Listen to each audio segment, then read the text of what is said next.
அன்பின் பிதாவே, இந்த காலை வேலைக்கா உமக்கு நன்றி செலுத்துகிறோம். உம்மை நன்றியோடு துதிக்கிறோம். நீங்க செய்த நன்மைகளை நினைக்கிறோம். முழு இருதயத்தோடு உம்மை ஸ்தோத்தரிக்கிறோம் அப்பா. ஆண்டவரே, எங்களை போதித்து நடத்துங்க. செம்மையான பாதையில எங்களை நடத்துங்கப்பா. உம்முடைய கரத்துல எங்களை ஒப்பு கொடுக்கிறோம். ஆண்டவரே, உம்மை துதிக்கிறோம். இந்த நாளின் வேத தியானத்தை எங்களுக்கு ஆசீர்வதித்தாங்க. நேசிக்கிற இயேசு கிறிஸ்துவின் இனிய நாமத்தில் கேட்கிறோம் பிதாவே, ஆமென். யோசுவா 3வது அதிகாரம் 12வது வசனம். இப்பொழுது இஸ்ரவேல் கோத்திரத்தாரிலே 12 பேரை ஒவ்வொரு கோத்திரத்திற்கு ஒவ்வொருவராக பிரித்தெடுங்கள். யோசுவா இஸ்ரவேல் மக்களை எல்லாம் வழி நடத்தி போறப்ப இஸ்ரவேல் மக்களை எல்லாம் கூட்டி சேர்த்து கர்த்தருடைய வார்த்தையை சொல்றேன் அப்படின்னு சொல்லிட்டு சொல்லுகிறத 10வது வசனத்துல இருந்து நம்ம பார்த்தோம். ஜீவனுள்ள தேவன் உங்க நடுவுல இருக்காரு. அவர் 7 ஜாதியை துரத்தி அந்த தேசத்தை உங்களுக்கு கொடுப்பாரு. அதெல்லாம் அறிந்து கொள்றதுக்கு அடையாளமாக உடன்படிக்கை பெட்டி உங்களுக்கு முன்பாக யோர்தானுக்கு முன்னாடி போகுது அப்படின்னு சொல்றத பார்த்தோம். அதனோட தொடர்ச்சியா இப்ப கர்த்தருடைய வார்த்தை என்னன்னா, இஸ்ரவேல் கோத்திரங்கள்ல 12 பேரை ஒவ்வொரு கோத்திரத்திற்கும் ஒருவராக பிரித்து எடுக்கணும், செலக்ட் பண்ணணும். 12 பேரை செலக்ட் பண்ணணும். சம்பவிப்பது என்னவென்றால், சர்வ பூமிக்கும் ஆண்டவராகிய கர்த்தரின் பெட்டியை சுமக்கிற ஆசாரியர்களின் உள்ளங்கால்கள் யோர்தானின் தண்ணீரிலே பட்ட மாத்திரத்தில் மேலிருந்து ஓடி வருகிற யோர்தானின் தண்ணீர் ஓடாமல் ஒரு குவியலாக நிற்கும் என்றான். என்ன நடக்க போகுது அப்படின்றத யோசுவா கர்த்தருடைய வார்த்தைய சொல்றாரு. ஆசாரியர்கள் அந்த உடன்படிக்கை பெட்டியை தூக்கிட்டு போய் யோர்தான்ல கால் வச்ச மாத்திரத்துல அந்த யோர்தானோட தண்ணி ஓடாம ஒரே குவியலா நின்றோம் அப்படின்னு சொல்லிட்டு சொல்றாரு. இது இயற்கைக்கு அப்பாற்பட்ட விதத்துல நடக்கக்கூடிய ஒரு அற்புதம். ஆனா இஸ்ரவேல் மக்கள் ஏற்கனவே செங்கடல்ல இதே மாதிரி அவங்க கடல் வழியா கடந்து போயிருக்காங்க. அந்த அனுபவம் உங்களுக்கு இருக்கு. இப்ப யோசுவா மூலம் கர்த்தர் அதே அற்புதத்தை செய்து மோசேயோடு இருந்தது போல நான் யோசுவாவோடும் கூட இருக்கிறேன் அப்படின்றத காட்டுறாரு. இவங்க இப்ப ஆண்டவர் இயற்கைக்கு அப்பாற்பட்ட விதங்கள்ல அற்புதத்தை செய்து அவங்கள வழி நடத்தினார். இன்றைக்கும் அவர் ஜீவனுள்ள தேவன். நம்மளோட வாழ்க்கையிலையும் ஆண்டவர் இதே மாதிரி அற்புதங்களை செய்ய அவர் வல்லமை உள்ளவர். நம்ம அவரை விசுவாசிக்கணும். நம்மளுடைய காரியங்களை அவரிடத்துல சொல்லும் போது அவர் இடைப்பட்டு நமக்கு தேவையான அற்புதத்தை செய்வாரு. ஜனங்கள் யோர்தானை கடந்து போக தங்கள் கூடாரங்களிலிருந்து புறப்பட்டார்கள். இப்ப அவங்க அந்த கர்த்தருடைய வார்த்தைய விசுவாசித்து செயல்பட துவங்குறாங்க. ஆண்டவர் இந்த மாதிரி நடத்துறேன்னு சொல்லிட்டு சொல்லிட்டாங்க. அதை இவங்க விசுவாசித்து அந்த வார்த்தைக்கு கீழ்ப்படியறாங்க. ஆசாரியர்கள் உடன்படிக்கை பெட்டியை ஜனங்களுக்கு முன்னே சுமந்து கொண்டு போய் யோர்தான் மட்டும் வந்தார்கள். இங்க எல்லாம் கீழ்ப்படிதலை நம்ம பார்க்கிறோம். கர்த்தருடைய வார்த்தைக்கு அப்படியே அவங்க கீழ்ப்படுகிறாங்க. அப்ப நம்மளும் கர்த்தருடைய வார்த்தைக்கு கீழ்ப்படியணும். நம்மளோட வாழ்க்கையிலேயே ஆண்டவர் அற்புதத்தை செய்வாரு. முதல்ல ஆண்டவர் சொல்ற வார்த்தையை விசுவாசிக்கணும், அந்த வார்த்தைக்கு கீழ்ப்படியணும். அப்ப நம்ம கர்த்தர் அற்புதம் செய்கிறத நம்ம பார்க்கலாம். யோர்தான் அறுப்பு காலம் முழுவதும் கரை புரண்டு போம். யோர்தான் ஆறு அறுப்பு காலத்துல கரை புரண்டு ஓடும். சும்மா தண்ணி இல்ல, ரொம்ப அதிகமான தண்ணீர் ஓடுது. பெட்டியை சுமக்கிற ஆசாரியர்களின் கால்கள் தண்ணீரின் ஓரத்திலே பட்ட உடனே அவங்க கால் பட்ட உடனே மேலிருந்து ஓடி வருகிற தண்ணீர் நின்று சார்தானுக்கு அடுத்த ஆதாம் ஊர் வரைக்கும் ஒரு குவியலாக குவிந்தது. அப்படி தண்ணி குவியலா குவிஞ்சி நின்னுச்சு. தண்ணி ஓடாம அப்படி நின்னுச்சு. உப்பு கடல் என்னும் சமனான வெளியின் கடலுக்கு ஓடி வருகிற தண்ணீர் பிரிந்து ஓடிற்று. அப்பொழுது ஜனங்கள் எரிகோவுக்கு எதிரே கடந்து போனார்கள். அந்த தண்ணி வழியா ஜனங்கள் கடந்து எரிகோ பட்டணத்துக்கு எதிரா கடந்து போறாங்க.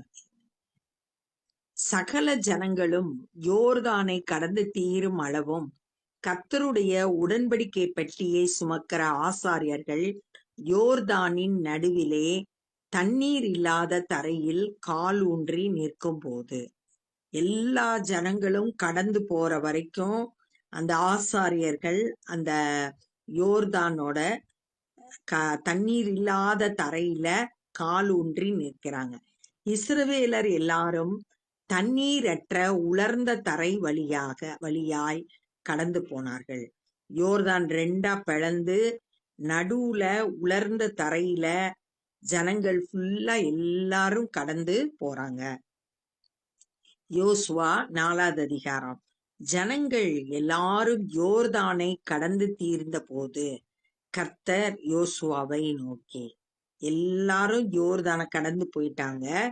இப்ப கர்த்தருடைய வார்த்தை வருது, நீங்கள் ஒவ்வொரு கோத்திரத்திற்கும் ஒவ்வொருவராக ஜனங்களில் 12 பேரை தெரிந்து கொண்டு, இஸ்ரவேல் கோத்திரத்துல மொத்தம் 12 கோத்திரம், ஒவ்வொரு கோத்திரத்திலையும் ஒருத்தரை தெரிந்து கொடுக்கணும், செலக்ட் பண்ணணும். இங்கே யோர்தானின் நடுவிலே ஆசாரியர்களின் கால்கள் நிலையாக நின்ற இடத்திலே 12 கற்களை எடுத்து அவைகளை உங்களோடு கூட அக்கறைக்கு கொண்டு போய், அந்த ஆசாரியர்கள் நின்றுட்டு இருந்த இடத்துல 12 கற்களை எடுக்கணும். அத நீங்க கையில எடுத்துட்டு போகணும். கரைக்கு கொண்டு போய் நீங்கள் இன்று இரவில் தங்கியிருக்கும் ஸ்தானத்திலே அவைகளை வையுங்கள். நீங்க எங்க போய் இந்த யோர்தானை கடந்து எங்க போய் தங்க போறீங்களோ அந்த ஸ்தானத்துல அவைகளை அந்த கல்லை வைக்கணும் என்று அவர்களுக்கு கட்டளையிடுங்கள். அந்த 12 பேரும் அந்த கல்லை எடுத்துட்டு வந்து எந்த இடத்துல அவங்க பாளையம் இறங்க போறாங்களோ அந்த இடத்துல அந்த கல்லை வைக்கணும் அப்படின்னு கட்டளையிடுங்கள் அப்படின்னு சொல்லியிருக்காங்க. பழைய ஏற்பாட்டு நாட்கள்ல இந்த கற்களை எடுத்துட்டு வந்து அப்படியே நிறுத்தி வைக்கிறது, அடையாளமா வைக்கிறது வழக்கமா இருந்துச்சு. ஆதியாகமம் 28வது அதிகாரம் 18 இருந்து 22 வரைக்கும் வசனத்துல யாக்கோபு தான் படுத்திருந்த கல்லை நிறுத்தி அந்த இடத்துக்கு பெத்தேல்னு பெயர் வச்சாரு அப்படின்னு சொல்லிட்டு பாக்குறோம். அதே ஆதியாகமம் 31வது அதிகாரம் 45 இருந்து 47 வரைக்கும் அதே மாதிரி யாக்கோபு லாபானோடு பேசும்போது அவங்க 2 பேருக்கும் அடையாளமா ஒரு தூணை நிறுத்தினாரு, கல்லை தூணா நிறுத்தினாரு அப்படின்னு பாக்குறோம். அப்ப அடையாளமா இந்த மாதிரி கல்லை நிறுத்துறது பழைய ஏற்பாட்டு நாட்கள்ல ஒரு பழக்கம் இருந்துச்சு. அதைத்தான் இப்ப ஆண்டவரும் சொல்றாங்க, 12 கற்களை எடுத்துட்டு போய் அத அடையாளமா நிறுத்துங்க அப்படின்னு சொல்றாங்க. அப்பொழுது யோசுவா இஸ்ரவேல் புத்திரரில் ஒவ்வொரு கோத்திரத்திற்கும் ஒவ்வொருவராக ஆயத்தம் படுத்தி இருந்த 12 பேரை அழைத்து, ஏற்கனவே ஆயத்தம் பண்ணி வச்சிருந்தார். ஏன்னா முந்தின அதிகாரம் 12வது வசனத்திலே சொல்லிட்டாங்க. அதன்படி இவங்க 12 பேரை செலக்ட் பண்ணி அவங்கள கூப்பிட்டு அவர்களை நோக்கி, நீங்கள் யோர்தானின் மத்தியில் உங்கள் தேவனாகிய கர்த்தரின் பெட்டிக்கு முன்பாக கடந்து போய் உங்களுக்குள்ளே ஒரு அடையாளமாயிருக்கும்படிக்கு இஸ்ரவேல் புத்திரருடைய கோத்திரங்களின் இலக்கத்திற்கு சரியாக உங்களில் ஒவ்வொருவனும் ஒவ்வொரு கல்லை தன் தோளின் மேல் சுமந்து கொண்டு போங்கள். ஒவ்வொருத்தரும் ஒரு கல் எடுக்கணும், தோல்ல சுமந்துக்கிட்டு போகணும். அந்த 12 கோத்திரத்தாலும் தெரிந்தெடுக்கப்பட்டவங்க அவங்க இப்ப அடையாளமாக ஒரு கல்லை எடுத்துட்டு போய் எடுத்துட்டு போக சொல்லி ஆண்டவர் அவங்களுக்கு கட்டளை கொடுத்திருக்காரு. அதை யோசுவா இப்ப அந்த ஜனங்கள்கிட்ட சொல்றாரு. நாளை இந்த கற்கள் ஏதென்று உங்கள் பிள்ளைகள் உங்களை கேட்கும்போது நீங்கள் கர்த்தருடைய உடன்படிக்கை பெட்டிக்கு முன்பாக யோர்தானின் தண்ணீர் பிரிந்து போனதினால் அவைகள் வைக்கப்பட்டு இருக்கிறது. பிள்ளைக பின்னாடி நாட்கள்ல இந்த கல் என்ன அப்படின்னு கேட்கும்போது நீங்க சொல்லணும். என்ன சொல்லணும்னா, உடன்படிக்கை பெட்டிக்கு முன்னாடி இந்த யோர்தான் தண்ணீரை ஆண்டவர் 2ஆ பிரிச்சாரு.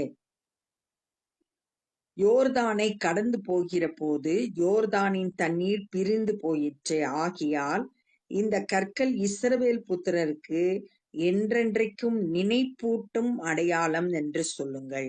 ஆண்டவர் செய்த அற்புதத்தை நினைப்பூட்டும்படியா அந்த கல் வைக்கப்பட்டு இருக்கு அப்படின்றத சொல்லுங்க.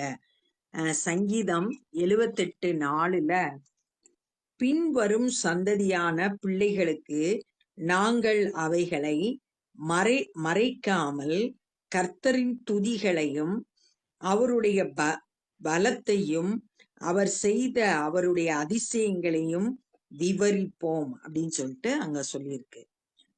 பின்வரும் சந்ததிக்கு ஆண்டவருடைய அதிசயங்களை நம்ம சொல்லும் போதுதான் அவங்களுக்கு விசுவாசம் உண்டாகும். பெற்றோர் பிள்ளைகளுக்கு ஆண்டவரை பத்தி சொல்லி கொடுக்கணும், அது அவங்களோட கடமை. அடுத்த சந்ததி கர்த்தருடைய அன்ப கர்த்தருடைய வல்லமைய தெரியணும்னா நம்மள ஆண்டவர் நடத்தி வந்த பாதைகளை, ஆண்டவர் செய்த அதிசயங்களை நம்ம பிள்ளைகளுக்கு சொல்லி கொடுக்கணும். அப்பதான் பிள்ளைகளும் விசுவாசத்துல வளரும். அதைத்தான் இங்க அந்த கல்லு அடையாளமா வைக்கப்பட்டிருக்கு.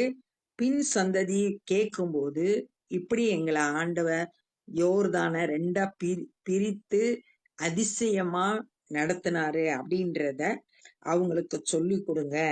அதுக்கு நினைப்பூட்டுறதுக்கு அடையாளமா இருக்கு. கர்த்தர் நமக்கு செய்த அதிசயங்களை நம்ம மறக்க கூடாது, அடுத்த சந்ததிக்கு சொல்லி கொடுக்கணும். அதை பார்க்கும்போது அந்த கல்லை பார்க்கும்போது அவங்களுக்கே ஆண்டவர் செய்த அற்புதம் நினைவுக்கு வரும். இதே மாதிரி இன்னொரு சூழ்நிலை வரும்போது அவங்க விசுவாசம் தளர்ந்து விடாம, ஏற்கனவே ஆண்டவர் நமக்கு உதவி செய்திருக்காரு, இனிமேலும் உதவி செய்வார்ன்ற விசுவாசத்தை நமக்கும் அந்த அதிசயத்தின் மூலம் நம்மளும் உணர்ந்து கொள்ள முடியும் அப்படின்றத பாக்குறோம். இப்ப இந்த நாள்ல என்ன கற்றுக்கொண்டோம் அப்படின்னா, யோசுவா இஸ்ரவேல் மக்களை பார்த்து 12 கோத்திரத்துல இருந்து ஒவ்வொருவரையும் ஒரு கோத்திரத்துக்கு ஒருத்தரை பிரித்தெடுங்கள் சொன்னாரு.